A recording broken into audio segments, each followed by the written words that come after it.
দেখুন মিস্টার নন্দী, আপনার খাওয়া মোটেই সায়েন্টিফিক নয়। মাছ, মাংস, ডিম, টমেটো, ক্যারট, লেটুস এসব খাওয়া দরকার। যা খাচ্ছেন তাতে ভিটামিন কিছু নেই। এবারে আর চুপ করে থাকতে পারলুম না। ক্যালোরি, প্রোটিন, অ্যামিনো অ্যাসিড আর ভিটামিনের হাড়হদ্দ আমার জানা আছে। তার বৈজ্ঞানিক তথ্য আমি গুলে খেয়েছি, আর এই মাস্টারনি আমাকে লেকচার দিচ্ছে। রাগের বশে একটা অসত্য কথা বলে ফেললুম। দেখুন মিস সত্যভামা, ভিটামিন আমার সয় না। সয় না কিরকম? উত্তর দিলুম, না একদম সয় না, ডাক্তার বারণ করেছে।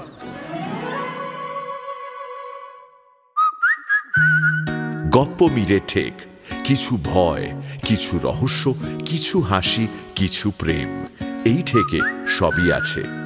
গপ্প মিরে ঠেকের আজকের গপ্প রাজশেখর বসু ওরফে পরশুরামের লেখা অক্রুর সংবাদ। Any digital copy of this content leading to piracy is a crime.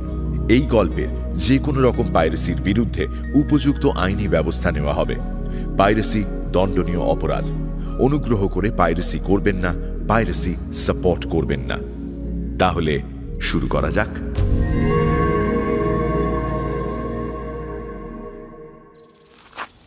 নমস্কার মশাই, আপনার পাশে একটু বসবার জায়গা হবে? ঢাকুরিয়া লেকের ধারে একটা বেঞ্চে একলা বসে আছি। সন্ধে হয়ে এসেছে দেখে ওঠবার উপক্রম করছি, এমন সময় আগন্তুক ভদ্রলোকটি উক্ত প্রশ্ন করলেন। আমি উত্তর দিলুম, নিশ্চয়ই নিশ্চয়ই, বসবেন বই কি, ঢের জায়গা রয়েছে। লোকটির বয়স 50-55, লম্বা, রোগা, ফর্সা, মাথায় কাঁচা পাকা চুল, সযত্নে সিঁথি কাটা, মৌলানা আবুল কালাম আজাদের মতন গোঁফ দাড়ি, পরনে মিহি ধুতি, গরদের পাঞ্জাবি আর উড়ুনি, হাতে রূপো বাঁধানো লাঠি। দেখলেই মনে হয় সেকেলে শৌখিন বড় লোক। পকেট থেকে একটা বড় কাগজ বের করে বেঞ্চের এক পাশে বিছিয়ে তার ওপর বসে পড়ে বললেন, আমি হচ্ছে অক্রুর নন্দী। মশাইয়ের নামটা জানতে পারি কি? নিশ্চয়ই পারেন, আমার নাম সুশীল চন্দ্র চন্দ্র। আপনার কি বাড়ি ফেরবার তাড়া আছে?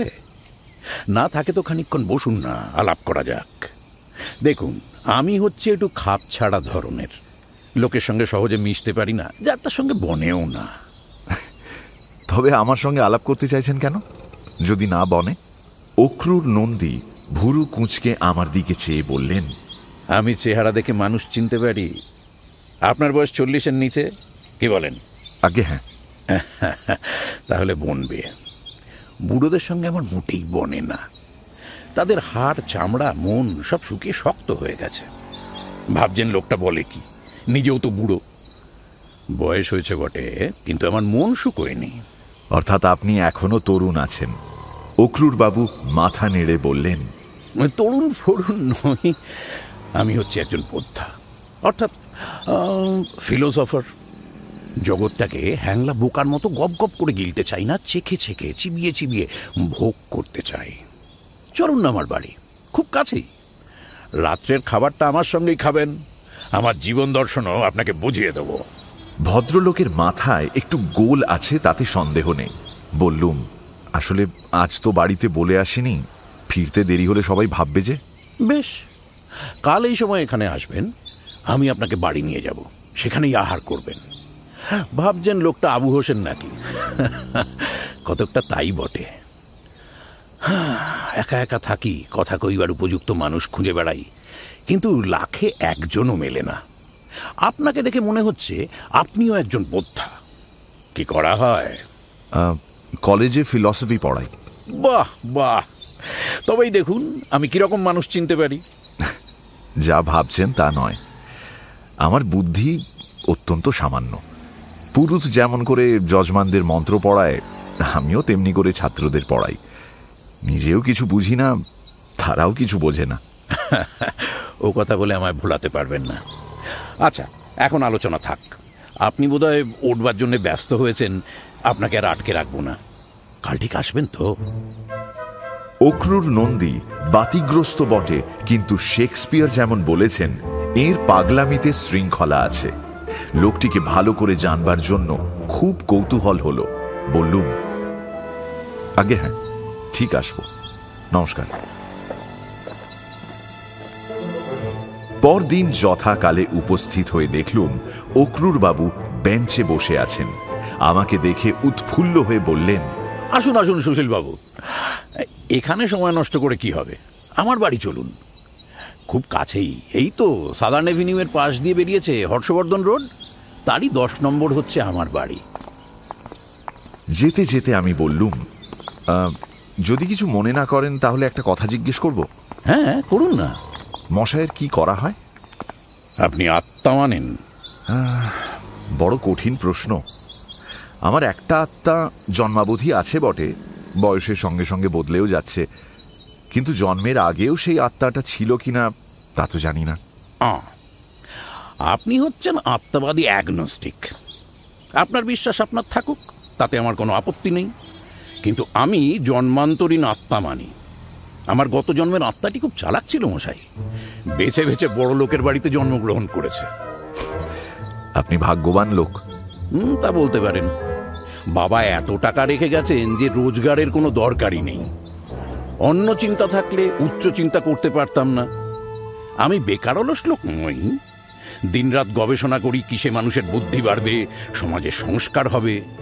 কিন্তু মুশকিল কি জানেন, আমি অন্তত 200 বছর আগে জন্মেছি, এখনকার লোকে আমার থিওরি বুঝতেই পারে না। আর আমি যে বুঝবো সে ভরসা করছেন কেন? বুঝবেন, একটু চেষ্টা করলেই বুঝবেন।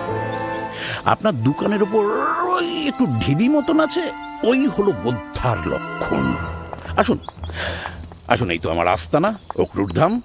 পৈতৃক বাড়িটা কাকারা পেয়েছেন, এ বাড়ি আমি করেছি। অক্রুর ধাম বিশেষ বড় নয়, কিন্তু গড়ন ভালো। বারান্দায় 4-5 জন দারোয়ান চাকর ইত্যাদি একটা বেঞ্চে বসে গল্প করছিল। মনিবকে দেখে সসম্ভ্রমে উঠে দাঁড়ালো। অক্রুর বাবু হাতের ইশারায় তাদের বসতে বলে আমাকে তার বৈঠকখানা ঘরে নিয়ে গেলেন। ঘরটি মাঝারি, আসবাব অল্প, কিন্তু খুব পরিচ্ছন্ন। ঘরে ঢোকবার সময় দরজার পাশের দেওয়ালে আমার হাত ঠেকে গিয়েছিল। দেখলুম একটু আঁচড়ে গেছে। অক্রুর বাবু তা লক্ষ্য করে বললেন, খোঁচা খেয়েছেন বুঝি? ভয় নেই, ওষুধ দিচ্ছি। এই বলে তিনি আমার হাতে বেগুনি কালির মতন কি একটা লাগিয়ে দিলেন। আপনি ব্যস্ত হচ্ছেন কেন? ও কিছুই নয়, একটু ছড়ে গেছে বোধহয়, ওখানে একটা পেরেক আছে। একটা নয় মশাই, সারি সারি পিন বসানো আছে, ও হাত দিলেই ফুটবে।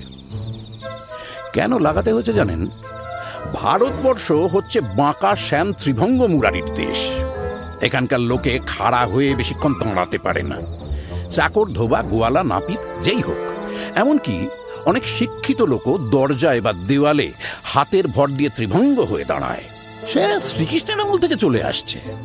অজন্তার ছবিতে বা পুরী, মাদুরা, রামেশ্বর প্রভৃতির মন্দিরে একটাও সোজা মূর্তি পাবেন না। বাড়ির চাকর আর আগন্তুক লোকেদের গা হাত লেগে দেওয়ালার দরজা ময়লা হয়, কিছুতেই পদবেশ ছাড়াতে পারি না। নিরুপায় হয়ে মেঝে থেকে 1 ফুট বাদ দিয়ে দেওয়ালার দরজায় 6 ফুট পর্যন্ত মায়ের সিঁড়ির রেলিংয়ে সারি সারি গ্রামাফোন পিন লাগিয়েছি, প্রায় 2 লক্ষ পিন। এখন আর বাছাধনরা অজন্তা প্যাটার্নে ত্রিভঙ্গ হয়ে ঠেস দিয়ে দাঁড়াতে পারে না, দেওয়ালে পিঠ লাগিয়ে বসতেও পারে না। তা আপনার বাড়িতে চাকর বাকর টেকে কি করে? মাইনে 2.5 গুণ করে দিয়েছে। কেউ কেউ ভুলে ঠেস দিয়ে জখম হয়, তাই 1 বোতল জেনসন ভায়োলেট লোশন রেখেছি, খুব ভালো অ্যান্টিসেপ্টিক। আর দাগও 3-4 দিন থাকে, তা দেখে লোকে সাবধান হয়। কিন্তু বাচ্চাদের সামলান কি করে? মানে বাড়িতে ছেলেপিলে আছে তো? অট্ট হাস্য করে অক্রুর বাবু বললেন, ছেলে হচ্ছে আমি, আর পিলেই চাকরগুলো। সে কি, আপনার সন্তানাদি নেই? দেখুন সুশীল বাবু, বিবাহ করব না অথচ সন্তানের জন্ম দেব এমন আহাম্মক আমি নই। কেন বিবাহ করেননি কেন? ঢের চেষ্টা করেছি, কিন্তু হয়ে ওঠেনি। তবে ভবিষ্যতের কথা বলা যায় না। আপনার মতো লোকের এ পর্যন্ত পত্নী লাভ হয়নি, এ বড় আশ্চর্য কথা। আপনি ধনী, সুপুরুষ, সুশিক্ষিত, জ্ঞানী। আমার আরো অনেক গুণ আছে। নেশা করি না, পান, তামাক, চা প্রভৃতি মাদকদ্রব্য স্পর্শ করি না। মাছ, মাংস, ডিম, পেঁয়াজ, লঙ্কা, হলুদ প্রভৃতি আমার রান্নাঘরে ঢুকতে পায় না। আমি গান্ধীজির থিওরি মানি, তরকারির খোসা বাদ দেওয়া আর মশলা দিয়ে রাঁধা অত্যন্ত অন্যায়। তিনি রসুন খেতেন, আমি তাও খাই না, নুনও কমিয়ে দিয়েছি। তাতেও ব্লাড প্রেশার বাড়ে। দুধ খান তো? তা খাই, কিন্তু বাছুরকে বঞ্চিত করি না। বাড়িতে 3টে গরু আছে, বাছুরের জন্য যথেষ্ট দুধ রেখে বাকিটা নিজে খাই। অক্রুর বাবুর কথা শুনে বুঝলুম আজ রাত্রে আমার কপালে উপবাস আছে। মনে পড়ল বড় রাস্তার মোড়ে সাইনবোর্ড দেখেছি, ঔদরিক এম্পোরিয়াম। ফেরবার সময় সেখানেই খুন্নি বৃত্তি করা যাবে। অক্রুর বাবু বললেন, ও ঘরে চলুন, খেতে খেতে আলাপ করা যাবে। শাস্ত্রে বলে মৌনী হয়ে খাবে, তা আমি মানি না। বিলিতি পদ্ধতিতে গল্প করতে করতে ধীরে ধীরে খেলেই ভালো হজম হয়। খাবার এলো। অক্রুর নন্দী খেয়ালি লোক হলেও তার কাণ্ডজ্ঞান আছে। আমার জন্য ভালো ভালো খাবারেরই আয়োজন করেছেন, কিন্তু তার নিজের জন্য এলো খান কতক মোটা রুটি, কিছু সিদ্ধ তরকারি, কিছু কাঁচা তরকারি আর 1 বাটি দুধ। অক্রুর বাবু বললেন, কোনো জন্তু ক্যালোরি, প্রোটিন, ভিটামিন নিয়ে মাথা ঘামায় না। আমাদের গুহাবাসী পূর্বপুরুষরা জন্তুর মতোই কাঁচা জিনিস খেতেন, তাতেই তাদের পুষ্টি হতো। সভ্য হয়ে সেই সদভ্যাস আমরা হারিয়ে ফেলেছি। এখন কাঁচা লাউ কুমড়ো অনেকেই হজম করতে পারে না, তাই আপনাকে দিইনি। আমি কিন্তু কাঁচা খাওয়া অভ্যেস করেছি, একটু একটু করে ঘাস খেতেও শিখেছি। যাকো কথা, আপনার মুখের ভাব দেখে মনে হচ্ছে একটা প্রশ্ন আপনার কণ্ঠাগত হয়ে আছে। চক্ষু লজ্জা করবেন না, অসংকোচে বলে ফেলুন। কিছু যদি মনে না করেন তো জিজ্ঞেস করি। আপনি বলেছেন যে বিবাহের জন্য ঢের চেষ্টা করেছেন কিন্তু হয়ে ওঠেনি, তা কেন হয়ে ওঠেনি সেটা বলবেন কি? আরে সেই কথা বলতেই তো আপনাকে ডেকে এনেছি। শুনুন, দাম্পত্য হচ্ছে 3 রকম। 1 নম্বর, যাতে স্বামীর বশে স্ত্রী চলে, যেমন গান্ধী কস্তুরবা। 2 নম্বর, যাতে স্বামী হচ্ছে স্ত্রীর বশ, অর্থাৎ স্ত্রৈণ, ভেড়ো বা হেনপেক, যেমন জাহাঙ্গীর, নূরজাহান। দুটোই হলো ডিক্টেটরি ব্যবস্থা, কিন্তু দুক্ষেত্রেই দম্পতি সুখী হয়। 3 নম্বর হচ্ছে যাতে স্বামী স্ত্রী কিছুমাত্র রফা না করে নিজের নিজের মতে চলে, অর্থাৎ দুজনেই এক গুণে। এই হলো ব্যক্তি স্বাতন্ত্র্যমূলক আদর্শ দাম্পত্য। কিন্তু এর পদ্ধতি বা টেকনিক লোকে এখনো আয়ত্ত করতে পারেনি। আপনি নিজে কিরকম দাম্পত্য পছন্দ করেন? 3 রকমই চেষ্টা করেছি, কিন্তু এ পর্যন্ত কোনোটাই অবলম্বন করতে পারিনি। তার ইতিহাস আপনাকে বলবো। যখন বয়স কম ছিল তখন আর 5 জনের মতোই 1 নম্বর দাম্পত্যই পছন্দ করতাম।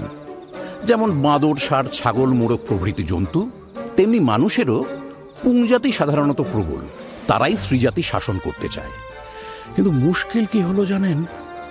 তাকেও পীড়ন করা আমার স্বভাব নয়, কিন্তু আমার সংসার যাত্রার আদর্শ এত বেশি রেশনাল যে কোনো স্ত্রীলোকই তা বরদাস্ত করতে পারেন না। পরীক্ষা করে দেখেছিলেন? দেখেছিলাম বই কি। আমার বয়স যখন 24, তখন আমার মেজ কাকি তাঁর এক দুঃসম্পর্কের বঞ্ঝির সঙ্গে আমার সম্বন্ধ করলেন। আমাদের সমাজে কোর্টশিপের চলন তখনও হয়নি, অভিভাবকরাই সম্বন্ধ স্থির করতেন। আমার বাবা মা তখন গত হয়েছেন, কাকাদের সঙ্গেই থাকতুম। আমি মেজ কাকিকে বললুম, বিয়েতে মত দেওয়ার আগে তোমার বঞ্ঝিকে আমার মনের কথা জানাতে চাই। কাকি বললেন, বেশ তো, যত খুশি জানিও, আমি না হয় আড়ালে থাকবো। তারপর একদিন মেয়েটিকে আনা হলো। আমি তাকে একটা লেকচার দিলুম। শোনো উজ্জ্বলা, আমি স্পষ্টবক্তা লোক, আমার কথায় কিছু মনে করো না যেন। তুমি দেখতে ভালোই, ম্যাট্রিক পাশ করেছ, শুনেছি গান বাজনার গৃহকর্মও জানো, ওতেই আমি তুষ্ট। তুমিও আমাকে বিয়ে করলে ঠকবে না, একটি সুশ্রী, বলিষ্ঠ, বিদ্বান, ধনবান আর অত্যন্ত বুদ্ধিমান স্বামী পাবে। আমার নূতন বাড়ি সর্বেসর্বা গিন্নি হবে, বিস্তর টাকা খরচ করতে পারবে। কিন্তু তোমাকে কতগুলো নিয়ম মেনে চলতে হবে। 2-1 গাছা চুরি ছাড়া গয়না পড়তে পারবে না। শিং, নখ আর দাঁতওয়ালা প্রাণীর মতো সালাম করা স্ত্রীও ডেঞ্জারাস। নিমন্ত্রণে গিয়ে যদি নিজের ঐশ্বর্য জাহির করতে চাও তো ব্যাংকের একটা সার্টিফিকেট গলায় ঝুলিয়ে যেতে পারো। সাজগোজেও অন্য মেয়ের নকল করবে না, আমি যেমন বলবো সেই রকম সাজবে। আর শোনো, ছবি টাঙিয়ে দেওয়াল নোংরা করবে না। নতুন নতুন জিনিস আর গল্পের বই কিনে বাড়ির জঞ্জাল বাড়াবে না। গ্রামাফোন আর রেডিও রাখবে না। ইলিশ মাছ, কাঁকড়া, পেঁয়াজ, পেয়ারা, আম, কাঁঠাল ত্যাগ করতে হবে। ওসবের গন্ধ আমার সয় না। পান খাবে না। রক্তদন্তী স্ত্রী আমি 2 চক্ষে দেখতে পারি না। সাবান যত খুশি মাখবে, কিন্তু এসেন্স পাউডার নয়, ওসব হচ্ছে ফিনাইল জাতীয় জিনিস, দুর্গন্ধ চাপা দেওয়ার অসাধু উপায়। এই রকম আরো অনেক বিধিনিষেধের কথা জানিয়ে তাকে বললুম, তুমি বেশ ভালো করে ভেবে দেখো, তোমার বাবা মায়ের সঙ্গে পরামর্শ করো, যদি আমার শর্ত মানতে পারো তবে 4-5 দিনের মধ্যে খবর দিও। কিন্তু 1 সপ্তাহ পার হয়ে গেল, কোনো খবর এলো না। বলেন কি? অবশেষে আমি মেজো কাকিকে জিজ্ঞাসা করলাম ব্যাপার কি। তিনি পাত্রীর বাড়িতে তাগাদা পাঠালেন। তারপর আমি একটি পোস্ট কার্ড পেলুম। পাত্রীর দাদা ইংরেজিতে লিখেছে, গো টু হেল। কন্যাপক্ষ দেখছি অত্যন্ত বোকা, মানে আপনার মতো বরের মূল্য বুঝলো না। হ্যাঁ, বেশিরভাগই ওই রকম বোকা। তবে গোটা কত চালাক কন্যাপক্ষ জুটেছিল। তাদের মতলব ভাঁওতা দিয়ে আমার ঘাড়ে মেয়ে চাপিয়ে দেওয়া। তখন একটা নতুন শর্ত জুড়ে দিলাম, ভবিষ্যতে আমার স্ত্রী যদি প্রতিশ্রুতি ভঙ্গ করে তবে তখনই তাকে বিদেয় করব, খরপোশ দেব, কিন্তু আবার সম্পত্তি সে পাবে না। এই কথা শুনে সব ভেঙে পড়ল। জ্ঞাতি শত্রুরাও রটাতে লাগলো যে আমি একটা উন্মাদ। কিন্তু একটি মেয়ে সত্যি রাজি হয়েছিল। অত্যন্ত গরিবের মেয়ে, দেখতেও তেমন ভালো নয়। আমার সমস্ত কথা মন দিয়ে শুনে তখনই বললে যে সে রাজি। আমি বললুম, অত তাড়াতাড়ি নয়, তোমার বাপ মায়ের মত নিয়ে জানিও। পরদিন খবর এলো বাপ মাও খুব রাজি। আমার সন্দেহ হলো। খোঁজ নিয়ে জানলুম রূপ আর টাকার অভাবে তার পাত্র জুটছে না। বাপ মা অত্যন্ত সেকেলে, মেয়েকে কেবল অভিশাপ দেয়। এখন সে শরৎ চাটুর্যের অরক্ষণীয়ার মতো মরিয়া হয়ে উঠেছে, নির্বিচারে যার তার কাছে নিজেকে বলি দিতে প্রস্তুত। মেয়ের বাপের সঙ্গে দেখা করে আমি বললুম, আপনার মেয়ে শুধু আপনাকে কন্যাদায় থেকে উদ্ধার করবার জন্যই আমাকে বিয়ে করতে চেয়েছে। আমার শর্তগুলো মোটেই বিচার করে দেখেনি। এমন বিয়ে হতে পারে না। এই নিন 5,000 টাকা, আমি যৌতুক দিলুম, মেয়েকে আপনাদের পছন্দ মতো ঘরে বিয়ে দিন। বাপ খুবই কৃতজ্ঞ হয়ে বলল, আপনি খুকির যথার্থ পিতা, আমি জন্মদাতা মাত্র। মেয়েটি ভালো ঘরেই পড়েছিল। বিয়ের পর বরের সঙ্গে আমাকে প্রণাম করতে এসেছিল। আপনি মহাপ্রাণ দয়ালু ব্যক্তি। তা মাঝে মাঝে দয়ালু হতে হয়। টাকা থাকলে দান করায় বাহাদুরি কিছু নেই। হ্যাঁ, তারপরে শুনুন, আমার বয়স বেড়ে চলল। 35 পার হয়ে বুঝলুম আমার আদর্শের সঙ্গে নিজেকে খাপ খাওয়াতে পারে এমন কৃচ্ছ সাধিকা নারী কেউ নেই। তখন আমার একটা মানসিক বিপ্লব হলো। 1 নম্বর দাম্পত্য যখন হবার নয়, তখন 2 নম্বরের চেষ্টা করলে দোষ কি? আমার অনেক আত্মীয় তো স্ত্রীর বসে বেশ সুখে আছে। ত্রৈণতাও সংসার যাত্রার একটি মার্গ। জগতে কর্তা ভজা বিস্তর আছে, তারা বিচারের ভার কর্তার উপর ছেড়ে দিয়ে দিব্যি নিশ্চিন্ত হয়ে থাকে। তারা বলে, আমাদের মতামতের দরকার কি, যা করেন গিন্নি। কিন্তু আপনার স্বভাব যে অন্যরকম। আপনার পক্ষে গিন্নি ভজা হওয়া অসম্ভব। অবস্থা গতিকে বা সাধনার ফলে অসম্ভব সম্ভব হয়। একটি সারসত্য আপনাকে বলছি শুনুন। যে নারী রাজার রানী হয়, বড় লোকের স্ত্রী হয়, নামজাদা গুণী লোকের গৃহিণী হয়, সে নিজেকে মহাভাগ্যবতী মনে করে। অনেক সময় অহংকারে তার মাটিতে পা পড়ে না। কিন্তু রানীকে বা টাকাওয়ালি মেয়েকে যে বিয়ে করে, কিংবা যা স্ত্রী মস্ত বড় দেশনেত্রী, লেখিকা, গায়িকা বা নটি, এমন পুরুষ প্রথমে প্রথমে সংকুচিত হয়ে থাকে। সে স্বনামধন্য নয়, স্ত্রীর নামেই তার পরিচয়। লোকে তাকে একটু অবজ্ঞা করে, কিন্তু কালক্রমে তার সয়ে যায়, ক্ষোভ দূর হয়, সে খাঁটি স্ত্রৈণ হয়ে পড়ে। এর দৃষ্টান্ত জগতে অনেক আছে। আপনিও সেরকম হতে চেষ্টা করেছিলেন নাকি? করেছিলুম। কুইন ভিক্টোরিয়া, সারা বার্নার্ড, ভার্জিনিয়া উলফ বা সরোজিনী নাইডুর মতো পত্নী জোগাড় করা অবশ্য আমার সাধ্য নয়। কিন্তু যদি একজন বেশ জবরদস্ত নামজাদা মহিলার কাছে চোখ কান বুঝে আত্মসমর্পণ করতে পারি, তবে হয়তো 2 নম্বর দাম্পত্য আমার সয়ে যেতে পারে। আমার মত আর আদর্শও বদলে যেতে পারে। আমার মত আপনার পক্ষে সেটা অসম্ভব। আমি কিন্তু চেষ্টা ত্রুটি করিনি। তখন আমার বয়স 40 পেরিয়েছে।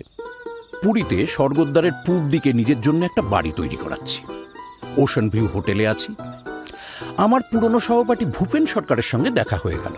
সে তখন মস্ত গভর্নমেন্ট অফিসার, ছুটি নিয়ে এসেছে।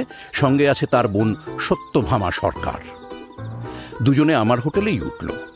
সত্যভামা বিখ্যাত মহিলা, 2 বার বিলেত ঘুরে এসেছে। হুন্ডাগড়ের রানী সাহেবাকে ইংরেজি পড়ায় আর আদব কায়দা শেখায়।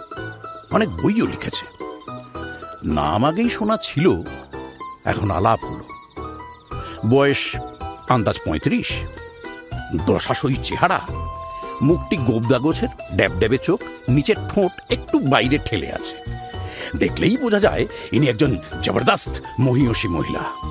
স্বামীকে বসে রাখবার শক্তি এর আছে। ভাবলুম এই সত্যভামার কাছেই আত্মসমর্পণ করলে ক্ষতি কি। দুদিন মিশেই বুঝলুম আমি যেমন তাকে বাজিয়ে দেখছি, সেও তেমনি আমাকে দেখছে। আপনার কথা শুনে মনে হচ্ছে যেন শিকার কাহিনী শুনছি। কতকটা সেই রকমই বটে, যেন একটা বাঘিনী ওত পেতে আছে আর একটা বাঘ তার পিছনে ঘুরছে। তারপর একদিন আমার নতুন বাড়ি তদারক করতে গেছি। ভূপেনা সত্যভামাও সঙ্গে আছে। সত্যভামা বললে, জানেন তো, সমস্ত ইট বেশ করে ভিজিয়ে নেওয়া চাই, আর ঠিক 3 ভাগ সুরকির সঙ্গে 1 ভাগ চুন মেশানো চাই, নয়তো গাঁথুনি মজবুত হবে না। আমার একটু রাগ হলো। 7টা বাড়ি আমি নিজে তৈরি করিয়েছি, কোনো ওভারসিয়ারের চাইতে আমার জ্ঞান কম নয়, আর আজ এই সত্যভামা আমাকে শেখাতে এসেছে। আপনার কিন্তু রাগ হওয়া অন্যায়। আপনি তো আত্মসমর্পণ করতেই চেয়েছিলেন। 2 নম্বর দাম্পত্যে স্বামীকে স্ত্রীর উপদেশ শুনতেই হয়। তা ঠিক, কিন্তু হঠাৎ অনভ্যস্ত উপদেশ একটু অসহ্য বোধ হয়েছিল। তখনকার মতন সামলে নিলুম, কিন্তু পরে আবার গোল বাঁধল। রাত্রে হোটেলে এক টেবিলে খেতে বসেছি, সত্যভামা বলল, দেখুন মিস্টার নন্দীপ, আপনার খাওয়া মোটেই সায়েন্টিফিক নয়। মাছ, মাংস, ডিম, টমেটো, ক্যারট, লেটিস এসব খাওয়া দরকার। যা খাচ্ছেন তাতে ভিটামিন কিছু নেই। এবারে আর চুপ করে থাকতে পারলুম না। ক্যালোরি, প্রোটিন, অ্যামিনো অ্যাসিড আর ভিটামিনের হাড়হদ্দ আমার জানা আছে, তার বৈজ্ঞানিক তথ্য আমি গুলে খেয়েছি, আর এই মাস্টারনি আমাকে লেকচার দিচ্ছে। রাগের বশে একটা অসত্য কথা বলে ফেললুম। দেখুন মিস সত্যভামা, ভিটামিন আমার সয় না। সয় না কিরকম?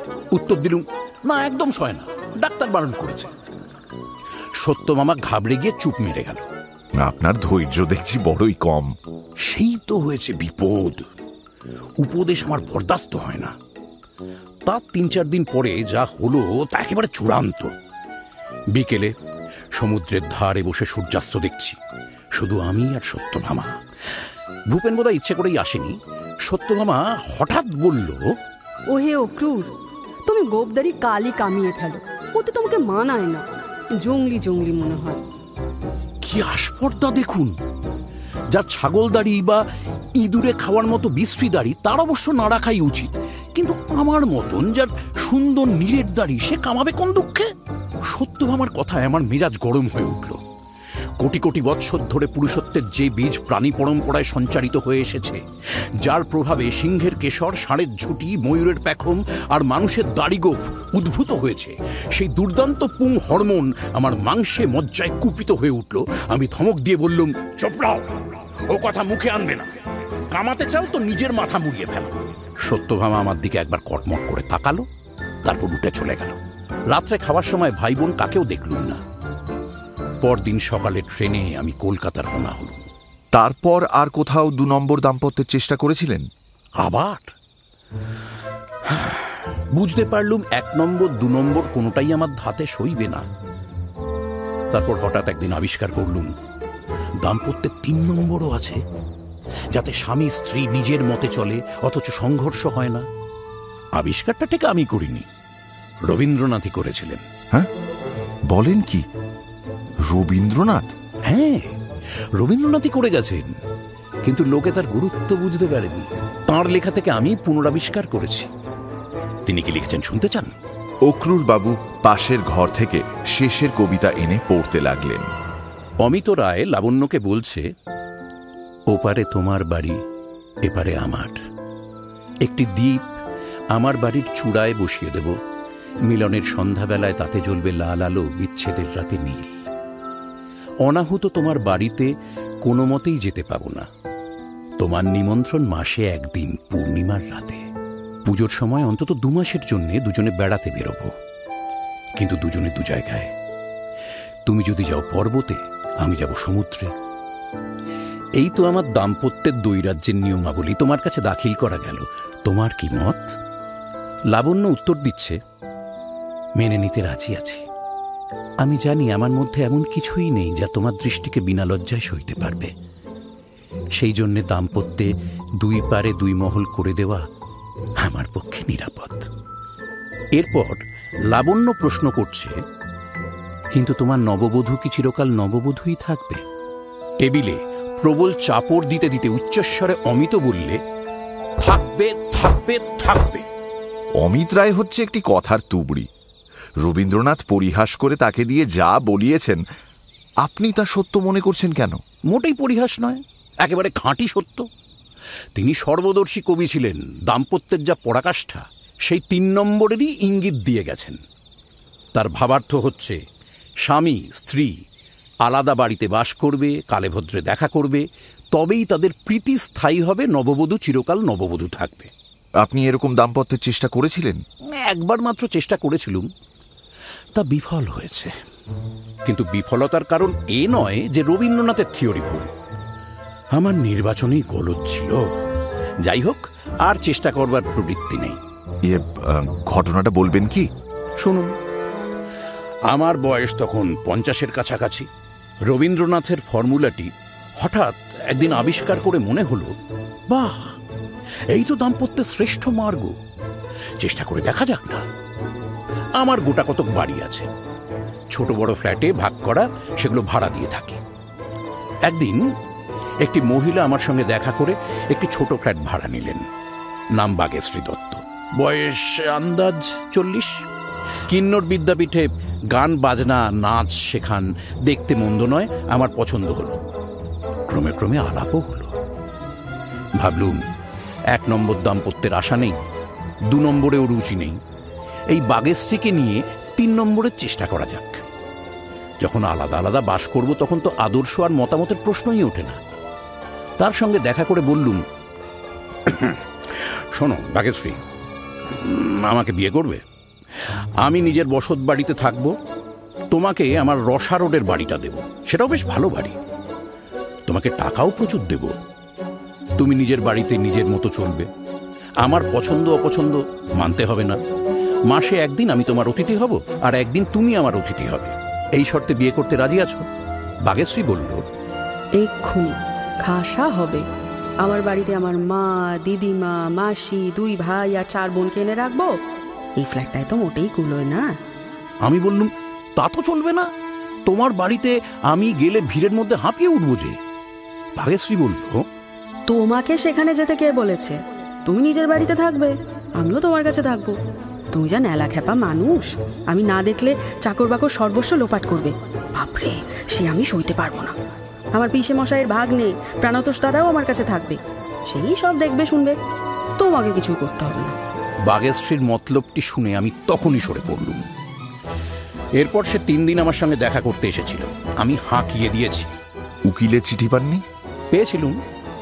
উত্তরে জানালুম, ব্রিচ অফ প্রমিস হয়নি, আমি খেসারত 1 পয়সাও দেব না।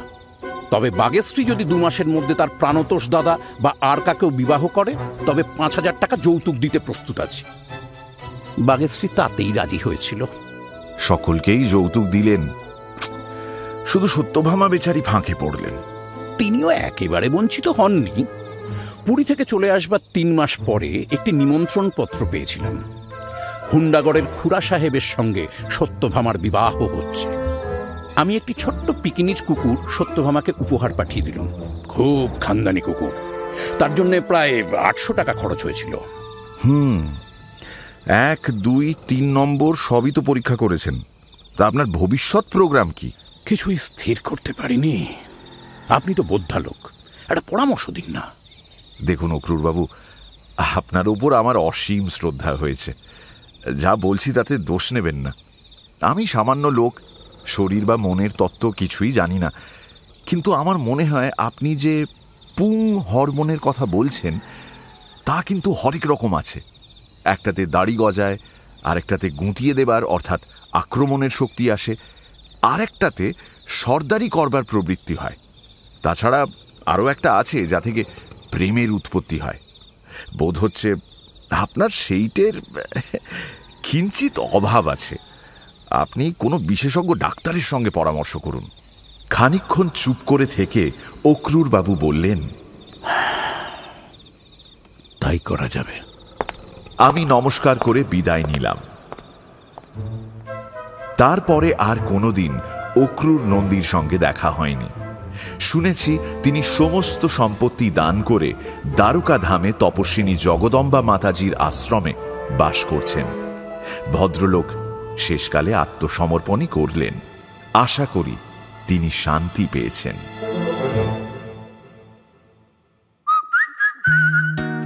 এখনকার মতো গপ্প মিলে ঠেকের সময় শেষ। পরের সপ্তাহে আরো একটা নতুন গপ্প নিয়ে আসবো আমি। Till then, like, share and subscribe to my channel and don't forget to click on the bell icon for notifications. নিজে তো শুনছেনই, সঙ্গে বন্ধুদেরও জানান। প্রত্যেক শনিবার রাত 9টায় আমি মীর নিয়ে আসি গপ্প মিলে ঠেক, আপনার গপ্পের প্লেলিস্ট। ভাবছেন লোকটা আবু হোসেন নাকি? তবেই দেখুন আমি কিরকম মানুষ চিনতে পারি। যা ভাবছেন। না নো প্রবলেম। এক সেকেন্ড। হ্যাঁ এটা হ্যাঁ কানু, আচ্ছা আচ্ছা ঠিক আছে দিয়ে দিচ্ছি। কটা? দুটো আসবে কি? এক সেকেন্ড দাঁড়া আমি দিচ্ছি, একটু দিয়ে দিচ্ছি। এটা যখন মিরাক্কেল চলছে সেই সময় রনিদা সাইলেন্ট কি করে? আসলে নতুন ফোন নিয়েছি, এটা এক্স্যাক্টলি সরি আমি একবার একটু জাস্ট একবার ছুঁড়ে ফেলেও দিয়েছিলাম। হ্যাঁ হ্যাঁ বাজছে, মানে কথা বলছে রনিদা। এবং আমার যেটা মনে হয় যেভাবে ও ওই প্রেজেন্টেশনটা যেভাবে সাজিয়েছে প্রিং প্রিং প্রিং, এবং সেটা রোজ ছুঁড়ে ফেলে দিল ZNMD সিনটার মতন, যেভাবে ফোন ছুঁড়ে ছেড়ে দিল। ফারহান আক্তার ঋত্বিকের ফোন ছুঁড়ে দিল। क्या कर रहा है यार? রনিদা জাস্ট এরকম করে তুলে ছুঁড়ে দিল।